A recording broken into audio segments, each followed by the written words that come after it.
BC నవ చైతన్య వేదిక చేతి వృత్తుల ఐక్యవేదిక రాష్ట్ర అధ్యక్షులు శీలం వెంకటేశ్వర్లు కలిసి వినతి పత్రం సమర్పించారు.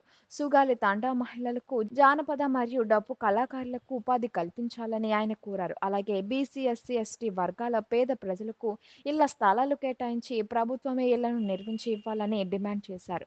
దీనిపై సానుకూలంగా స్పందించిన కలెక్టర్ బాధితులకు న్యాయం చేస్తామని హామీ ఇచ్చారని వెంకటేశ్వర్లు తెలిపారు. ఈ కార్యక్రమంలో పలువురు సంఘం నాయకులు పాల్గొని పేదల సమస్యలను అధికారులు దృష్టికి తీసుకెళ్లారు. నమస్తే, నా పేరు శీలం వెంకటేశ్వర్లు. జాతీయ చేతి వృత్తుల ఐక్యవేదిక పార్టీ రాష్ట్ర అధ్యక్షుడిని, జాతీయ చేనేత ఐక్యవేదిక జాతీయ అధ్యక్షుడిని, బీసీ నవ చైతన్య సంఘానికి వ్యవస్థాపక అధ్యక్షుడిని. జట్టిపాలెం వెంకటేష్ మా జాతీయ చేతి వృత్తుల ఐక్యవేదిక పార్టీకి రాష్ట్ర కోఆర్డినేటర్. అలాగే మహిళా నాయకురాలు జయమ్మ గారు, ప్రసాద్ గారు, రైతు కూలీ మహిళా నాయకురాలు ప్రసాద్ గారు, అలాగే డప్పు కళాకారులు మహిళా నాయకురాలు